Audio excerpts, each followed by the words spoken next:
अस्सलामुअलैकुम वरहमतुल्लाह। VSEPR theory के बारे में हम पहले कई वीडियोस में बात कर चुके हैं और आज इसकी सेकंड लास्ट वीडियो है जिसमें हम AB6 और AB7 टाइप के बारे में बात करेंगे। AB6 के अंदर जो डिफरेंट टाइप्स पॉसिबल हैं उनमें एक तो वही है कि जिसमें कोई लोन पेयर नहीं होता और फिर उसमें एक लोन पेयर पॉसिबल है और फिर उसमें दो लोन पेयर पॉसिबल होते हैं। और AB7 के अंदर एक तो वो टाइप है जिसमें कोई लोन पेयर एग्जिस्ट नहीं करता और दूसरी वो टाइप है जिसमें एक लोन पेयर एग्जिस्ट करता है। इसके अलावा बाकी टाइप क्यों पॉसिबल नहीं होती, तो ये आपके लिए एक क्वेश्चन है, आप इसका आंसर करें। अगर करते हैं तो दुरुस्त है, नहीं तो मैं किसी और वीडियो के अंदर इंशाल्लाह इसका आंसर आपको बताऊंगा कि बाकी जो टाइप्स हैं वो एग्जिस्ट क्यों नहीं करती। ये बात जहन में रखेंगे कि हम वेस्पर थ्योरी को यहाँ पे नॉर्मल एलिमेंट्स के लिए स्टडी कर रहे हैं। ट्रांजिशन एलिमेंट्स की यहाँ पे हमने कोई एग्जांपल ना तो कंसीडर की है और ना ही हम ये वेस्पर थ्योरी ट्रांजिशन कम्प्लेक्सेस की शेप के ऊपर फिलहाल अप्लाई कर रहे हैं। तो हम बात करेंगे AB6 के हवाले से। सारा प्रोसीजर वही है जो हम पहले से जानते हैं। इसमें हमारे पास एग्जाम्पल है सल्फर हेक्साफ्लोराइड। सल्फर के फ्लोरीन के साथ 6 बॉन्ड कैसे होगा हम जानते हैं। सल्फर का एटॉमिक नंबर 16 है। कन्फिग्रेशन करेंगे 1s2 2s2 2p6 3s2 3pxy 3pyz और 3pxy और z। एक इलेक्ट्रॉन, दो इलेक्ट्रॉन यहाँ पे, एक यहाँ पे और एक यहाँ पे और 3d।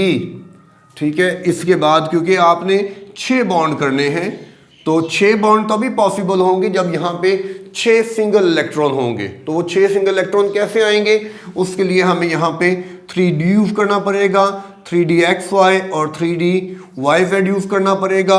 एक इलेक्ट्रॉन जंप करके यहाँ आ जाएगा और दूसरा इलेक्ट्रॉन जंप करके वो यहाँ पे चला जाएगा। सो हमें समझना चाहिए कि यहाँ पे एक्साइटेड स्टेट एग्जिस्ट करेगी। तो एक्साइटेड स्टेट के अंदर कन्फिग्रेशन हो जाएगी 1s2 2s2 2p6 3s1 3px1 3py1 और 3pz1 3dxy 1 और 3dyz1। ब्लॉक डायग्राम देखें, ये हमारे पास 3s है, ये हमारे पास 3p है, 3px 3py और 3pz और ये हमारे पास 3d है जिसमें 3dxy में इलेक्ट्रॉन मौजूद है और 3dyz में इलेक्ट्रॉन मौजूद है। बाकियों को हम खाली छोड़ देते हैं।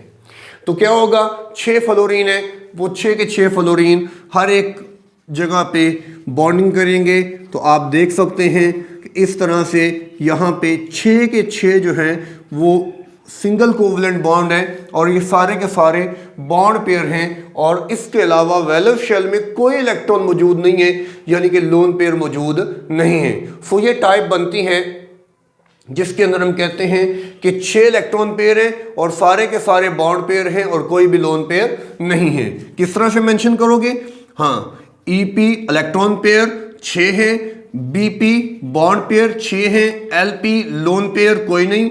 शेप क्या होगी, शेप जब इस तरह की सिचुएशन होती है तो उसमें शेप होती है ऑक्टाहेड्रल। ऑक्टाहेड्रल किसे कहते हैं अभी हम उसे इंशाल्लाह विजुलाइज करते हैं कि ऑक्टाहेड्रल क्या चीज़ होती है। और ऑक्टाहेड्रल में एंगल क्या होता है, ऑक्टाहेड्रल में एंगल होता है 90 डिग्री का। अब ये कैसे होता है तो इसको समझने की ज़रूरत है। ऑक्टाहेड्रल के अंदर ये समझे 4 जो बॉन्डेड एटम्स हैं वो एक प्लेन के अंदर एग्जिस्ट करते हैं। ये हमारा लेट्स से कि सेंट्रल एटम है और सेंट्रल एटम के अराउंड 4 कोनों पे एक रेक्टेंगुलर शेप के अंदर 4 जो बॉन्डेड एटम्स हैं वो अटैच होते हैं। तो इस तरह से ये एक प्लेन, रेक्टेंगल प्लेन जो है ये दरमियान बनता है और उसके बाद ऊपर और नीचे इस तरह से ये 2 एटम जो है एग्जिस्ट करते हैं।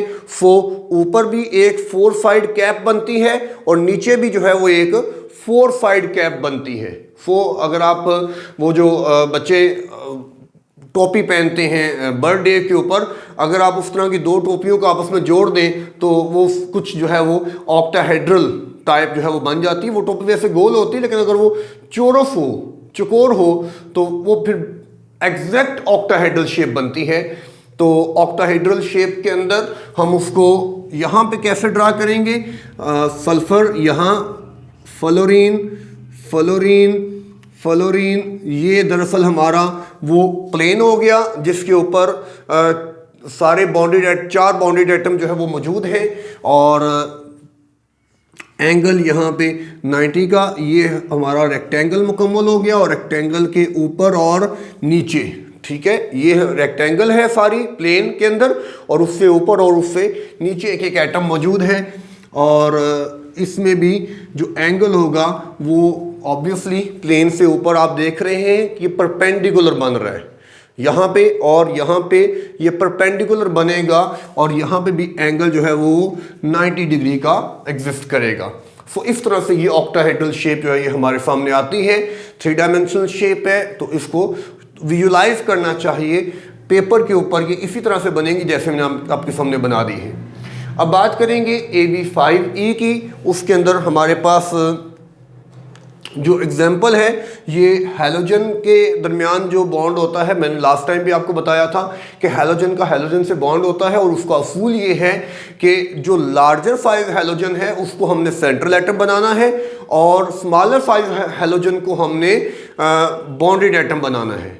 तो आप इस तरतीब के मुताबिक जो है वो कर सकते हैं। फॉर एग्जांपल यहाँ पे हम कह रहे हैं कि यहाँ पे हम कंसिडर कर रहे हैं ICl5 को, तो आप कई एक बना सकते हैं, ठीक है, BrCl5 कह सकते हैं, BrF5 हो सकता है, हाँ BrI5 नहीं हो सकता, यानी Br जो है वो स्मॉलर है और आयोडीन I वो लार्जर है, तो ये नहीं होगा कि Br सेंट्रल हो और आयोडीन जो है वो बॉन्डेड हो। हाँ IBr5 हो सकता है, IBr5 कि आयोडीन सेंट्रल हो और Br जो है वो उसके अराउंड बॉन्डेड एटम के तौर पर एग्जिस्ट करे। तो ये जो ICl5 इसकी एक एग्जांपल हमने यहाँ पे लिख दी है। तो अब हम इसकी कन्फिग्रेशन करते हैं। तो आयोडीन को हम जानते हैं एटॉमिक नंबर 53 है, चाहे तो आप आयोडीन की मुकम्मल कन्फिग्रेशन करें, नहीं करनी तो सिर्फ आप उसके वैलेंस शेल की कन्फिग्रेशन लिखें, और वो हम जानते हैं कि आयोडीन का ताल्लुक जो है वो ग्रुप नंबर 7 से है और पीरियड नंबर 5 से है, लिहाजा कन्फिग्रेशन बन जाएगी 5s2 5px 5py और 5pz। इस तरह से ये हमारे पास वैलेंस शेल इलेक्ट्रॉनिक कन्फिग्रेशन आ जाएगी। पूरे आयोडीन की 53 इलेक्ट्रॉन की कन्फिग्रेशन करना जो है वो हमारे लिए पॉसिबल फिलहाल तो नहीं है, आप खुद कर रहे हैं तो बड़ी अच्छी बात है। तो नोट करेंगे यहाँ पे हमें 5 बॉन्ड पूरे करने हैं। तो वो 5 बॉन्ड हम कैसे पूरे करेंगे, हमें साथ 3D यूज करना, सॉरी 5D यूज करना पड़ेगा। 5वां शेल है तो 5D यूज करेंगे। तो 5DXY और एक और यूज करना पड़ेगा 5DYZ, ये भी यूज करना पड़ेगा। कैसे, तो अभी देख लेते हैं। जब हम एक्साइटेड स्टेट बनाएंगे तो एक्साइटेड स्टेट में क्या हो जाएगा, हमारे पास 5s2 एक इलेक्ट्रॉन जंप करके यहाँ आ जाएगा, एक इलेक्ट्रॉन जंप करके यहाँ चला जाएगा। तो ये हमारे पास हो जाएगा 5px1 5py1 5pz पहले ही 1 है, और 5dx ये 1 हो जाएगा, और 5dyz जो है ये भी हमारे पास 1 हो जाएगा। ब्लॉक डायग्राम देखिए,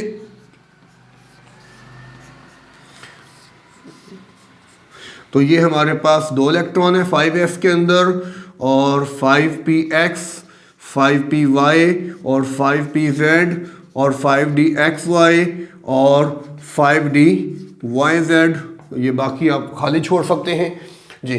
तो इस तरह से हमारे सामने ये ब्लॉक डायग्राम आ गई है। तो अब आप देखें यहाँ यहाँ यहाँ क्लोरीन अटैच हो जाएंगे, और यहाँ पे भी और यहाँ पे भी, और ये 5 क्लोरीन अटैच हो गए। सो ये 5 जो है ये बॉन्ड पेयर एग्जिस्ट करेंगे, और ये जो है ये फिर एक लोन पेयर के तौर पर एग्जिस्ट करेगा।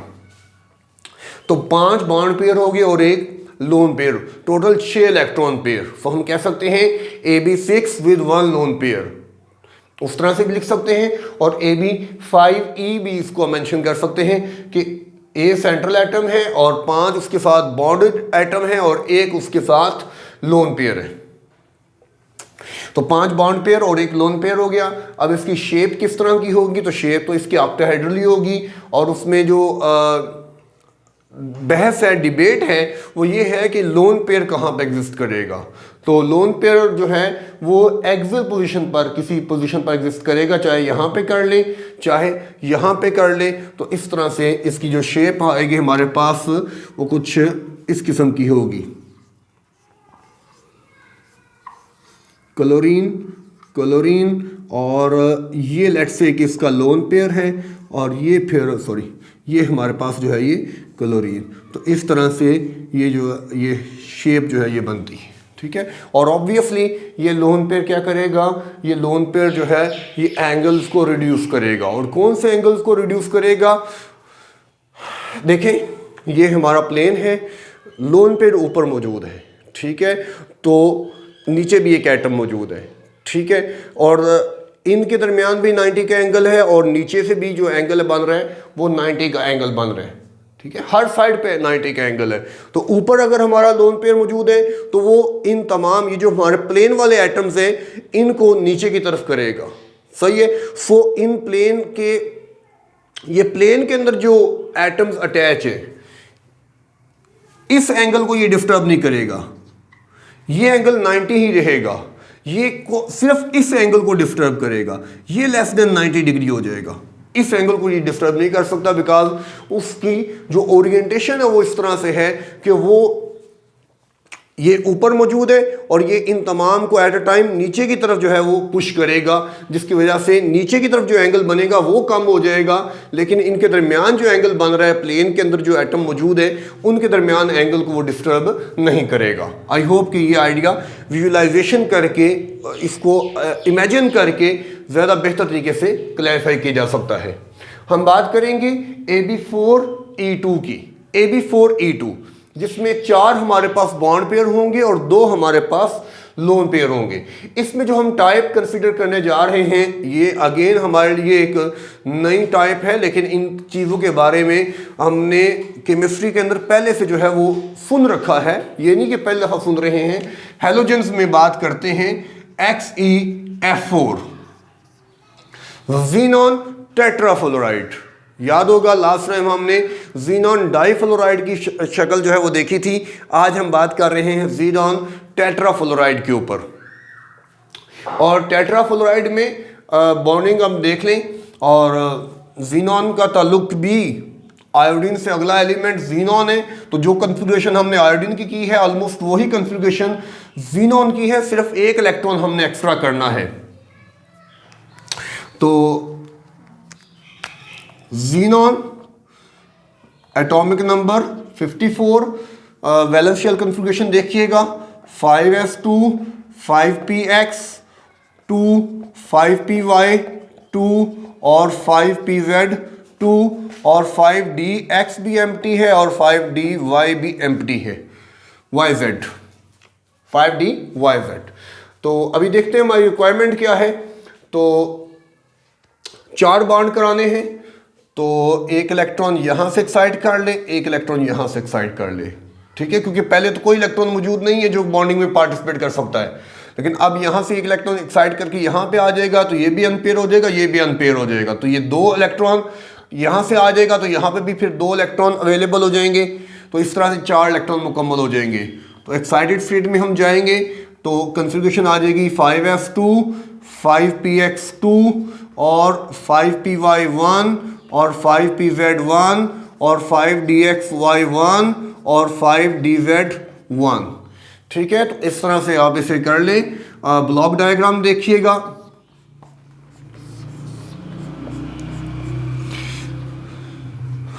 (5s) पेयर मौजूद है, 5px पेयर मौजूद है, 5py अनपेयर इलेक्ट्रॉन और 5pz अनपेयर इलेक्ट्रॉन और 5dxy अनपेयर और 5dyz अनपेयर इलेक्ट्रॉन, और बाकी जो है वो हम एम्प्टी छोड़ सकते हैं। तो अभी हमने बॉन्डिंग करनी है, तो बॉन्डिंग हम कहाँ करवाएंगे, बहुत सिंपल है, फ्लोरीन को यहाँ बॉन्ड करवाएंगे, यहाँ करवाएंगे, यहाँ करवाएंगे और यहाँ करवाएंगे। तो ये सारे फ्लोरीन बॉन्ड कट जाएंगे।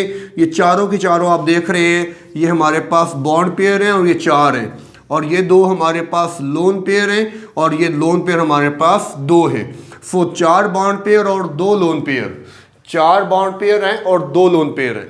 टोटल इलेक्ट्रॉन पेयर कितने हैं? 6 हैं। तो हम कह सकते हैं AB6 with 2 lone pair, AB6 with 2 lone pair, इस तरह से भी आप इसे डिस्क्राइब कर सकते हैं, और AB4E2 के नाम से भी आप इसे डिस्क्राइब कर सकते हैं। शेप क्या होगी? शेप बहुत ही आसान है, जैसे हम ऑक्टाहेड्रल बना रहे हैं, बनाते जाएं, यहाँ पे भी शेप जो है वो ऑक्टाहेड्रल ही बनेगी शुरू पे, लेकिन लोन पेयर की एग्जिस्टेंस की वजह से वो ऑक्टाहेड्रल तो नहीं रहेगी। देखिए, इसको आप ऑक्टाहेड्रल नहीं कह सकते, ठीक है, इसको आप रेक्टेंगुलर पायरामिडल कह सकते हैं, क्योंकि नीचे की तरफ पायरामिडल मौजूद है और बाकी ये रेक्टेंगल है। नोट करें ना, ये रेक्टेंगल है जो प्लेन है इसका, ऑक्टाहेड्रल का जो प्लेन होता है, ऊपर लोन पेयर आ गया है, तो ये तो शेप में एग्जिस्ट नहीं, कंसिडर नहीं होगा। नीचे एटम मौजूद है, तो नीचे की तरफ ये पायरामिडल टाइप जो बनेगा। पायरामिडल के से 3 सतह होती है, लेकिन 4-5 मतलब रिक्वायरमेंट के मुताबिक जो है आप कह सकते हैं कि कोई और नाम कहाँ से हम उसको अब देंगे, तो आप उसे पायरामिडल ही कह सकते हैं। तो ये रेक्टेंगुलर पायरामिडल शेप, ये परफेक्ट ऑक्टाहेड्रल है जिसमें 6 कोने हैं, 6 उसके एटम्स मौजूद है। यहाँ एक लोन पेयर आ गया तो इसलिए रेक्टेंगुलर पायरामिडल। तो ये क्या आ जाएगी? ये सिंपल रेक्टेंगुलर शेप आ जाएगी। रेक्टेंगुलर शेप कैसे आ जाएगी? देखें, फोर्सेस का बैलेंस होना फिजिक्स में नहीं, केमिस्ट्री में भी नजर आता है। नोट करिएगा, जीनॉन यहाँ मौजूद है, फ्लोरीन फ्लोरीन फ्लोरीन फ्लोरीन, ठीक है। ये देखें, ये लोन पेयर और ये लोन पेयर, ठीक है। अब ये लोन पेयर ऊपर और नीचे हैं, लिहाजा ये एक दूसरे की फोर्स को जो है ये नलीफाई करेंगे, लिहाजा और इस वजह से एंगल जो है वो सेम रहेगा, एंगल डिस्टर्ब नहीं होगा, ठीक है। तो फोर्सेस जब अपोजिट और सेम होती हैं, they will cancel each other. Same forces opposite direction में एक दूसरे को कैंसिल करती हैं। तो ये उसकी एक अच्छी एग्जांपल है हमारे सामने, जो यहाँ पे हम देख रहे हैं जीनॉन टेट्राफ्लोराइड के अंदर। तो ये हमारे सामने आप देखें, वो सारी स्कीम वही है जो हम पहले भी करते रहे हैं, और इसको बार बार करने का और बार बार बताने का मकसद यही है कि कोई भी मॉलिक्यूल आ जाए तो उसको देख के घबराना नहीं चाहिए, बल्कि मॉलिक्यूल को देखकर जो है वो आप उसका प्रोसीजर फॉलो करें, जिस प्रोसीजर। तो हम बाकी टाइप्स पर बात करेंगे। अब हमारे पास जो टाइप रह गई हैं, AB7 टाइप है, जिसमें मैंने आपको बताया कि हम सिर्फ 2 टाइप्स को डिस्कस करेंगे। बाकी क्यों नहीं करेंगे, ये आपके लिए क्वेश्चन है कि वो क्यों एग्जिस्ट नहीं करती। नॉर्मल एलिमेंट्स की बात हो रही है, ट्रांजिशन एलिमेंट्स की बात नहीं है। तो AB7 जिसके अंदर कोई लोन पेयर एग्जिस्ट नहीं करता, हम उसमें एग्जाम्पल देख रहे हैं। ये फिर इसी तरह का कंपाउंड है जिसमें हैलोजन का हैलोजन से बॉन्ड है, और उसमें हम IF7 को ले रहे हैं, IF7, ठीक है। उसी असूल के मुताबिक आयोडीन लार्जर साइज है तो वो सेंट्रल एटम है, फ्लोरीन स्मॉलर साइज है तो वो बॉन्डेड एटम है। तो आयोडीन की कॉन्फ़िगरेशन पहले भी हम कर चुके हैं, मैं बार बार कर रहा हूं ताकि जो परेशानी है, जहन से जो डर है वो निकल जाए, और सिर्फ ये समझा जाए कि प्रोसीजर ये है, प्रोसीजर को फॉलो करेंगे तो आसानी हो जाएगी, पता लग जाएगा कौन सा मॉलिक्यूल है, कैसे करना है, क्या करना है, सब क्लियर हो जाएगा। तो आयोडीन एटॉमिक नंबर 53, पूरी आयोडीन कन्फ्यूजन करनी है, कर ले। 1s2 2s2 2p6 3s2 3p6 4s2 3d10 4p6 5s2 4d10 और 5px 5py और 5pz, 2 इलेक्ट्रॉन 2 इलेक्ट्रॉन और 1 इलेक्ट्रॉन। तो यहाँ देखें, हमने पूरे 53 इलेक्ट्रॉन्स को तरतीब दे लिया है आयोडीन के अंदर। अब हमें ज़रूरत इस बात की है कि वैलेंस शेल की पहचान करें। ये हमारा वैलेंस शेल है और इसमें सिर्फ ये वाला इलेक्ट्रॉन जो है ये बॉन्डिंग के लिए अवेलेबल है। तो वैलेंस शेल को ज़रा अलग कर लें, क्योंकि अभी हमने थोड़ी सी डिटेल्स देखनी है। तो 5px 5py और 5pz, 2 इलेक्ट्रॉन यहाँ पे, 2 इलेक्ट्रॉन यहाँ पे, 1 इलेक्ट्रॉन यहाँ पे, टोटल हमने 7 करने हैं। तो 7 हम कैसे करेंगे, हमें d का सहारा लेना पड़ेगा। 5dxy, 5dyz और 5dzx, ठीक है, xz लिख सकते हैं इसको। तो आप इलेक्ट्रॉन की एक्साइटेशन करवाएं, 1 इलेक्ट्रॉन यहाँ से, 1 इलेक्ट्रॉन यहाँ से और 1 इलेक्ट्रॉन यहाँ से, इस तरह इलेक्ट्रॉन जो है वो एक्साइट कर जाएंगे। तो ये क्या बन जाएगा हमारे सामने, ये बन जाएगा 5s1 एक्साइटेड स्टेट में। एक्साइटेड स्टेट में 5px1, 5py1, 5pz1, 5dxy1, 5dyz1 और 5dzx1। 1 2 3 4 5 6 7, पूरे 7 इलेक्ट्रॉन अवेलेबल है। ब्लॉक डायग्राम बनाएं एंड दैट्स इट, ये काम मुकम्मल हो जाएगा। ये हमारे पास 5s के इलेक्ट्रॉन आ गए, ये हमारे पास 5px, 5py और 5pz के इलेक्ट्रॉन आ गए, ये हमारे पास 5dxy, 5dyz और 5dzx के इलेक्ट्रॉन आ गए, बाकी को हम छोड़ सकते हैं। तो क्या होगा, फ्लोरीन हर एक के साथ बॉन्ड करेगी, यहाँ पे, यहाँ पे, यहाँ पे, इधर, इधर और इधर। तो 7 के साथ फ्लोरीन जो है वो बॉन्ड कर लेंगे। इस तरह से हमारे सामने ये सातों के सातों जो है ये बॉन्ड पेयर बनेंगे और इनमें से कोई भी जो है वो लोन पेयर नहीं है। सो हम कह सकते हैं AB7 with no lone pair, AB7 type with no lone pair, या AB7 सिंपल, क्योंकि लोन पेयर तो है ही नहीं, तो लोन पेयर को अलग से मेंशन नहीं की जा सकता। शेप क्या होगी, तो शेप जो है वो बिल्कुल इसी तरह से जैसे यहाँ ऑक्टाहेड्रल बनाई है, उसी तरह से शेप होगी।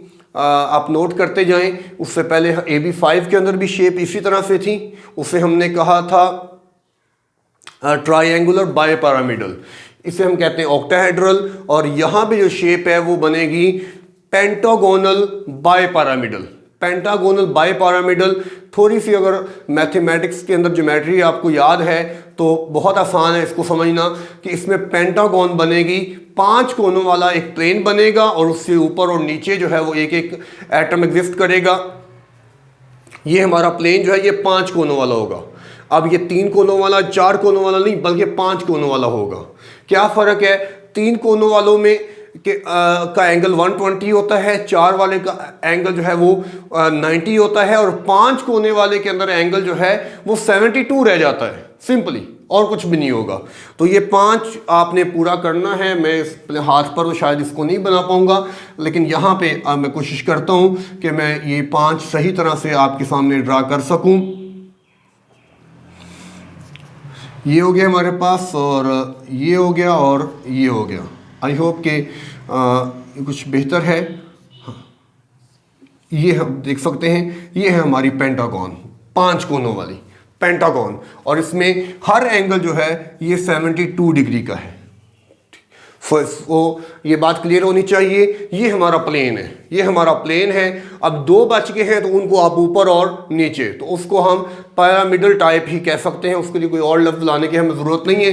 तो ये पैरामिडल, और उसका एंगल क्या है, तो वो एंगल हम जानते हैं क्योंकि वो जो है वो बिल्कुल स्ट्रेट होता है, तो पूरे प्लेन के साथ उसका 90 का एंगल बन रहा है। सही है। सो किसी भी एटम के साथ आप इसका एंगल देखना चाहते हैं तो ये होगा 90 डिग्री का। सो यहाँ पे 2 तरह के एंगल्स होंगे, एक 72 डिग्री होगा और एक जो है वो 90 डिग्री होगा। आई होप कि आपको ये चीज़ जो है ये बेटर विजुलाइज अगर आप इसे कर सकेंगे तो ज़्यादा बेहतर समझ सकेंगे। विजुलाइजेशन बड़ी इंपॉर्टेंट है शेप्स के अंदर, या फिर आप इंटरनेट से जो है वो इस शेप को सर्च करके इसकी 3D देख लें तो आपको ज़्यादा बेहतर समझ आ सकती है। अदरवाइज विजुलाइज किया जा सकता है, कोई मुश्किल बात नहीं है। अब हम बात करेंगे फाइनल जो हमारी टाइप है AB6E के बारे में, जिसमें एक लोन पेयर है, और इसमें जो एग्जाम्पल है वो हम इसी का जो है वो इसी की फैमिली से है, और वो एग्जाम्पल हम यूज़ कर रहे हैं XeF6 ज़ीनॉन हेक्साफ्लोराइड। ठीक है, ज़ीनॉन के फ्लोराइड के बारे में जब हम इनिशियली स्टडी करते हैं तो हमें यही बताया जाता है कि 3 तरह के फ्लोराइड होते हैं, डाईफ्लोराइड, टेट्राफ्लोराइड और हेक्साफ्लोराइड। तो आज आपने उन तीनों की स्ट्रक्चर के बारे में पढ़ लिया, पिछले लेक्चर के अंदर आप डाईफ्लोराइड की बात सुन चुके हैं। इस लेक्चर में आपके सामने टेट्राफ्लोराइड आ गया और हेक्साफ्लोराइड भी आ गया। अब हेक्साफ्लोराइड की मैं इसे इन शॉर्ट थोड़ा सा एक्सप्लेन करूंगा क्योंकि बहुत ज़्यादा डिटेल बार बार बताई जा चुकी है। तो सिंपली इसकी वैलेंस शेल कॉन्फ़िगरेशन देखें और मैं डायरेक्टली एक्साइटेड स्टेट लिख रहा हूँ। चले बाद में बनाते हैं, पहले 5s2 और 5px2 और 5py2 और 5pz2, ये इस तरह से हो जाएगा। और एक्साइटेड स्टेट कैसे बनेगी? एक्साइटेड स्टेट के लिए ऑब्वियसली हमें आगे से 5d को यूज़ करना पड़ेगा। तो 5dxy, 5dyz और 5dxz उनको यूज़ करना पड़ेगा। तो क्या हो जाएगी हमारे पास कॉन्फ़िगरेशन? ये तो इसी तरह से रहेगा। तो ये 5px ये 1 हो जाएगा, 5py 1 हो जाएगा, 5pz ये 1 हो जाएगा और एक एक इलेक्ट्रॉन जो हम यहाँ से ख़त्म करते जा रहे हैं वो यहाँ पे आ रहा है। ये इस तरह से वो इलेक्ट्रॉन आ रहे हैं। तो अब आप नोट करें 1 2 3 4 5 6, तो 6 जो है ये मुकम्मल हो चुके हैं। ये हमारे पास लोन पेयर भी मौजूद है। ब्लॉक डायग्राम बनाएं और इसको ख़त्म करें। मतलब ये बहुत ही आसान है, बहुत ही आसान है। अगर आप इसको पूरे प्रोसीजर को फॉलो करते हुए बनाते हैं तो यकीनन ये बहुत आसान है। ये 5px, 5py, 5pz, ये हमारे पास 5s, 5dxy, 5dyz और 5dzx। बाकी को आप लिख सकते हैं 5dx² - y² और 5dz²। नो, अब आप देखें ये मुकम्मल हो चुका है। यहाँ फ्लोरीन, यहाँ फ्लोरीन और यहाँ पे फ्लोरीन और यहाँ फ्लोरीन, ये फ्लोरीन और ये फ्लोरीन। तो 6 फ्लोरीन, जो 6 बॉन्ड पेयर जो है हमारे पास आ जाएंगे और ये हमारे पास जो है ये लोन पेयर है। सो AB6E 6 bond pair 1 loan pair, या AB7 with 1 loan pair. AB7 with 1 lone pair 7 electron pair हैं जिनमें से 1 लोन पेयर है, या 6 बॉन्ड पेयर हैं और 1 लोन पेयर है। तो दोनों तरह से आप इसे डिस्क्राइब कर सकते हैं जैसे आपको आसानी हो। शेप क्या होगी? तो शेप का अंदाज़ा यहाँ से आप लगाएं। पोजीशन कौन सी बनेगी? बहुत आसान है अंडरस्टैंड करना। पेंटागन के अंदर जो एंगल है वो 72 है और पेंटागन के ऊपर और नीचे जो एटम अटैच है वो 90 के एंगल पर अटैच है। तो ऑब्वियसली ये 90 के एंगल की जगह पसंद करेगा क्योंकि जितना एंगल ज़्यादा होगा रिपल्शन वहाँ पे मिनिमम होने के चांसेस है। सो 72 वाली पोजीशन पर अगर कहीं पे हम इसे अटैच करेंगे तो रिपल्शन इसकी ज़्यादा होगी।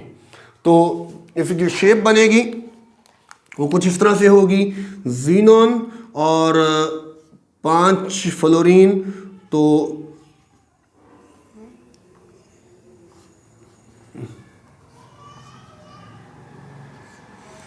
तो ये पेंटागन आप बना लें और एक ये लोन पेयर आ जाएगा जो प्लेन के ऊपर होगा और एक फ्लोरीन जो है उसके नीचे की तरफ आएगी। और ऑब्वियसली ये पहले भी मैं क्लियर कर चुका हूं कि वो प्लेन को नीचे की तरफ जो है, चूंकि ऊपर है तो प्लेन को पूरे को जो है वो नीचे की तरफ पुश करेगा, जिसकी वजह से प्लेन के अंदर जो एंगल है वो तो डिस्टर्ब नहीं होंगे, लेकिन प्लेन का नीचे की तरफ जो एंगल है वो डिस्टर्ब हो जाएगा और वो लेस देन 90 हो जाएगा। सो ये वाला एंगल जो है ये लेस देन 90 होगा, जबकि प्लेन के अंदर जो एंगल है ये 72 डिग्री रहेगा, ये उससे कम या ज़्यादा नहीं होगा। तो यहाँ पे वेस्पर के बारे में हमारी जो है वो न्यूट्रल मॉलिक्यूल्स के बारे में जो डिस्कशन है वो मुकम्मल होती है। आने वाली वीडियो में इंशाल्लाह जो है हम आयंस पर बात करेंगे कि जो आयंस होते हैं जिन पर पॉजिटिव और नेगेटिव चार्ज होता है उनकी जो शेप होती है वो किस तरह से होती है। तो ये जो सारा नॉलेज है, ये जो सारी अंडरस्टैंडिंग है, ये जो सारा प्रोसीजर है, ये हमें उसमें हेल्प करेगा। आई होप कि आप इसे क्लैरिफाई करें और जहाँ पे आपको कोई मुश्किल आए, कोई क्वेश्चन हो तो आप कमेंट सेक्शन में उसके बारे में बताएं। अल्लाह हाफिज़।